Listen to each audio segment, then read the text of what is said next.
。どうも、ケイスケです。皆さん、お待たせいたしました。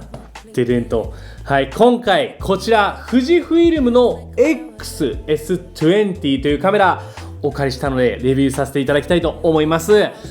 宮古島でも結構ねいろいろもうずっと使ってきたんですけども、本当いいところ悪いところ見えてきて、ぶっちゃけ僕もめちゃくちゃ欲しいカメラです。なんて言ったって XS10 っていうね前のモデルがあって、そのカメラの時にもうめちゃめちゃいいなと思ってたんで、もちろんねそりゃね後継機使ってみていいなと思っちゃいますよね。ただねちょっと言いたいことはあります。めちゃめちゃいいカメラだし、実際僕も欲しくなったんだけど、この名前というか価格というかちょっとね納得いかない部分はどうしても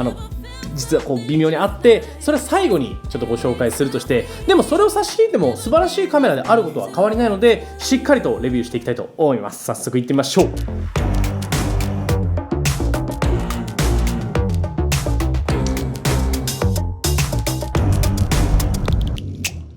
はい、ということで改めまして今回ご紹介するのがこちら XS20 という富士フイルムの一眼カメラです。こちらですね XS10 という前のね小型のカメラで、かつね値段も結構リーズナブルな、僕本当にね初心者の方にはこの XS10 というカメラをお勧めしていたんですけども、その XS10 の後継機となるカメラになっています。で本当XS10 から比べるともうびっくりするぐらい進化してて、オートフォーカス、バッテリーもちろん進化してます。手ブレ補正進化しました。動画もめちゃくちゃ進化しました。プラスして足んなかったフィルムシミュレーションっていう機能の部分が充実化されました。これだけじゃもちろんないんですけども、これだけでもめちゃくちゃ進化したなと分かるぐらいかなりね完璧に近いカメラになっています。それでいてコンパクトさに関しては XS10 と同じぐらいなんで、もう本当スペックからしたらめちゃくちゃいいよねというカメラになっていると思います。で僕自身このね XH2S と、富士フイルムのカメラの中ではフラッグシップと言われる一番上位機種レベルのねモデルを持ってるんですけども、このモデルとほぼねぶっちゃけスペック一緒なんですよね。もちろんこっちの方が 4K のスローモーション撮れるとかそういう点はあるんですけども、大きさとか差し引いてもほぼスペックは同じになってます。それ考えるとマジでやっぱ今回のカメラすごいですよね。ちょっと褒めまくるのはこの辺にしといて、外観とスペック見ていきましょう。はい、外観こちらになっています。今つけてるのはシグマの、1650mmF2.8 というレンズをつけています。一応ね純正でこちらの、1545mm のレンズもお借りしたんですけど、でこのレンズ確かにちっちゃくて便利なんですけど、ズームするときにウィーンっていう音が鳴るのでちょっとそれが嫌で、僕は今回はずっとこのシグマのレンズを使っていました。本当にね外観としてはめちゃめちゃコンパクトで、僕の持ってる XH2S からしてもやっぱ一回りちっちゃい形になってますね。あと分厚さとかもかなりね変わってるのかなと思います。でまず外観で大きく違うところ、ここちゃんとフラッシュがなんとついています。僕ね使ってるかって言われたら使ってないんですけども、このフラッシュがあることによってちょっとねレトロな写真が撮れたりもするのかななんて思ったりしています。ここは大きく変わったところ、プラスしてダイヤルですね。ダイヤル、ここのダイヤルのところに Vlog モードというモードが追加されました。これ富士フイルムのカメラの中では多分唯一今回の XS20 にね入ったのかなと思うんですけども、これもね後でどんな機能なのかご紹介していきます。で外観でピックアップすべきところっていうのは難しいんですけども、使っててちょっと外観上でね、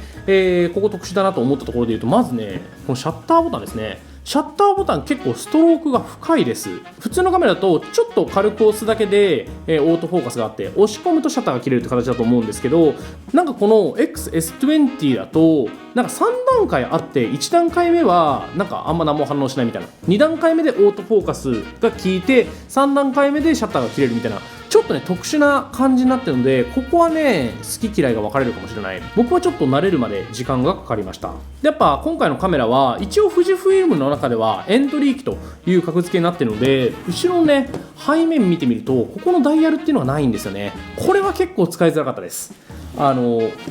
こっちの XH2S とか他のカメラだとここのねダイヤルみたいな部分があったりするんですけども、これがなくてジョイスティックで操作することになるので、これはちょっと不便かなと思いました。慣れるまで時間かかるっていう感じですね。あとここですね、ISO と Q のボタンが物理になっているので、この辺は逆に使いやすいかなっていう感じに思います。この Q のボタンっていうのは富士フイルムでいう、クイックメニューみたいな感じですね。と ISO のボタンは ISO のメニューがいじれるという感じになっています。でそしてスペックのところですね。スペックは本当に僕の持ってる XH2S とそんな大きく変わらないんですけども、画素数が2610万画素で、センサーはフルサイズではなく APS-C のカメラになってますね。富士フイルムは基本ね APS-C のセンサーになるので、当然なんですけども APS-C センサーという風になっています。で連続撮影電子シャッターが30コマで、メカニカルシャッター普通のシャッターが8コマとなっています。で動画撮影に関しては 6.2K30p まで撮影できて 4K の 60p も撮影ができます。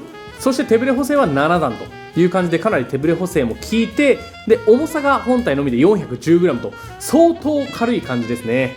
になっております。いや本当に XH2S ユーザーからするとね、スペックほぼ一緒じゃんと思っちゃうぐらいのスペックがこんなねコンパクトさになってるという感じになります。で多分ねなんじゃと思うので Vlog モードを紹介しておくと、この Vlog モードにすると画面の右下の部分にタッチできる Vlog メニューっていうのがついてきます。そこでセルフタイマーとか顔の検出、あと商品撮影モードのオンオフ、手ブレ補正のモードとハイスピード撮影背景ボケモードというのが切り替えられたりします。で、普通の動画モードだとここの部分がセットって言ってシャッタースピードとか、内部マイクのレベルとかそういうのがチェンジできるようになっているというところなんですが、僕ぶっちゃけ普通の動画モードなくして Vlog モードに統一しちゃってもいいかなっていう感じだと思います。っていうのも富士フイルムって Q のねクイックメニューがあったりするんで、そこのねカスタムしちゃえば必要なメニュー全部ね Q からいじった方がいじりやすいし、その他のメニューこのね Vlog のタッチのところからいじれるんであれば別にというかこれが一番いいんじゃないかな。わざわざ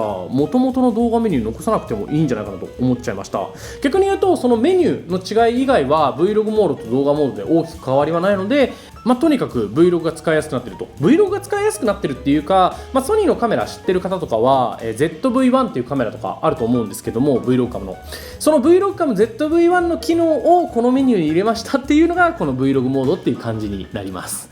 ケイスケの動画さて、でこっからちょっとね僕は基本的には写真を作例で撮ってきたので、いろんな作例をまず見ていただきながらあれこれもう少し言っていきたいと思います。ということで作例の方どうぞ。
はい、いかがでしたでしょうか。かなりいい感じに撮れてるんじゃないでしょうか。いいところ悪いところを語っていきたいと思うんですけども、やっぱいいところといえばまずちっちゃいところですね。ちっちゃいんだけどグリップ感は結構いいなと思っています。割とこういう小さいカメラってグリップ感ねなくて、ちょっと使いづらいなと思ったりするんですが、なんかね思ったより深めにグリップがあって僕は写真も動画も撮りやすいなと思いました。さっき言った通りシャッターボタンがねちょっと深くて使いづらいなっていう部分は1個あったんですけども、それ差し引いても普通に動画写真撮る分には問題ないかなという感じです。で作例見ていただいた通りめちゃめちゃ写真も綺麗に色が出ます。富士フイルムはフィルムシミュレーションっていう機能があって、こうね昔のフィルムをシミュレートして撮影ができるという機能があるんですけども、今回から、ちょっといろいろフィルムシミュレーションの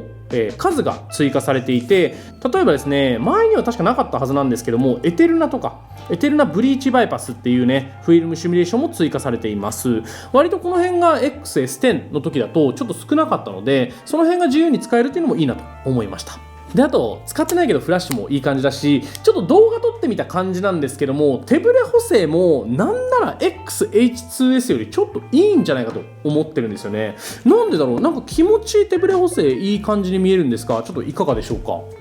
手ブレ補正検証です。今は電子手ブレ補正も入れているんですけど、あれなんだっけ、あれだ、ブーストモードは入れてないですので、普通の手ブレ補正と電子手ブレ補正いかがでしょうか。こんな感じになっております。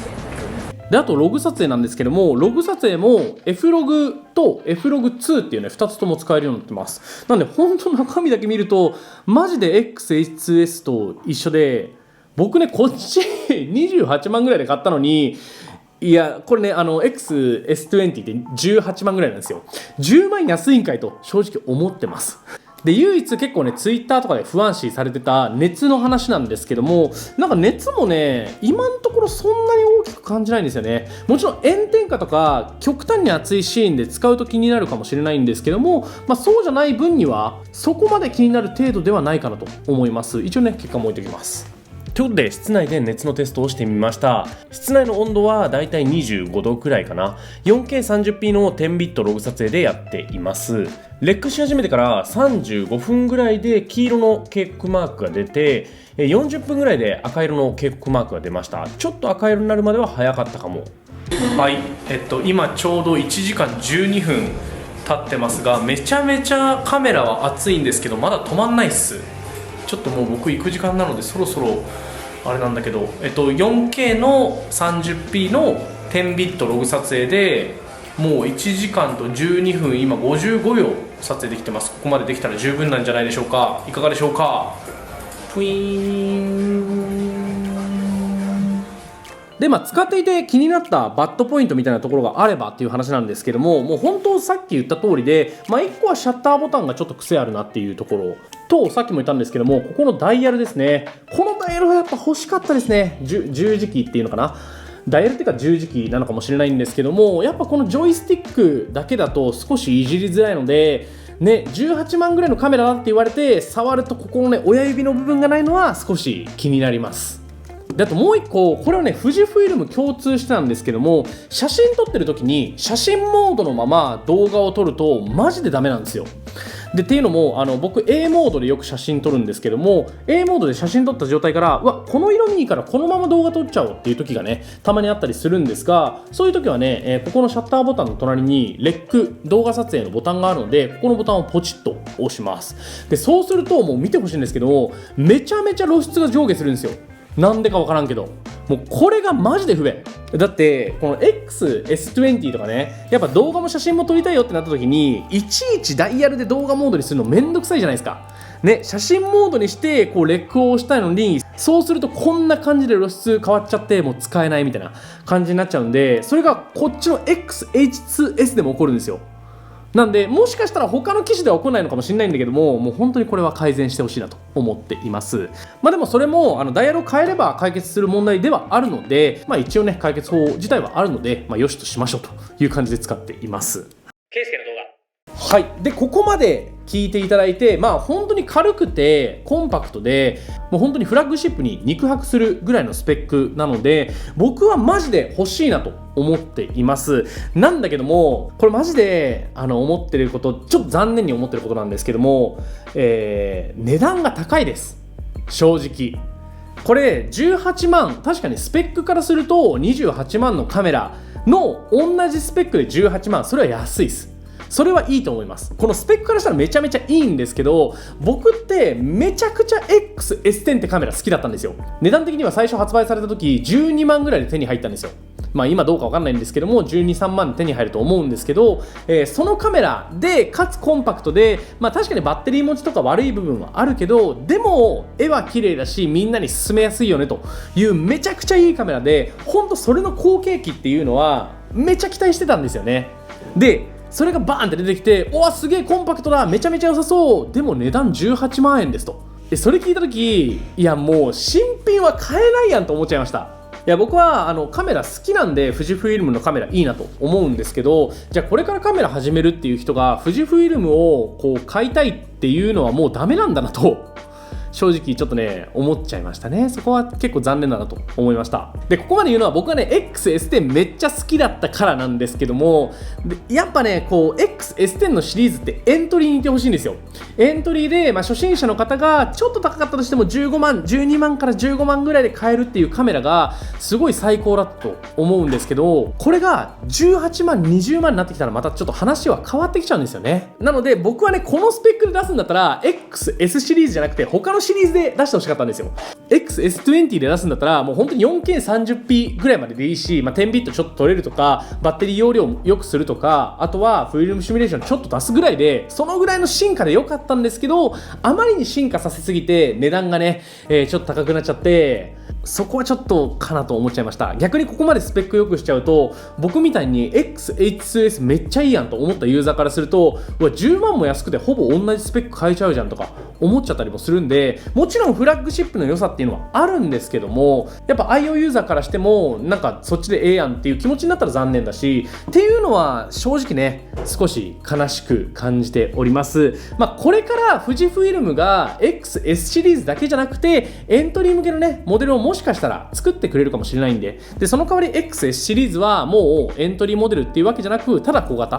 っていうだけでね、もしかしたら開発を進めてるかもしれないんですけども、そこはねどうしても言いたかったところであります。僕が XS シリーズはエントリーっていうイメージがついちゃったからこういう意見になってるのかもしれないんですけども、でもやっぱ今のところ初心者が買いやすい新しいカメラって富士フイルムになくなっちゃったので、ぜひこれからいい感じのカメラ出してほしいなと思います。はい、ということで最後ちょっとね辛辣な意見を述べてしまいましたがいかがでしょうか。皆さんはどう思ったでしょうか。とはいえ今のね僕の意見っていうのを差し引いても間違いなくいいカメラです。純粋に他のラインナップがなくてこのカメラだけボンとあったとしたら僕はねめちゃめちゃいいなと思います。そのぐらいいいカメラなので、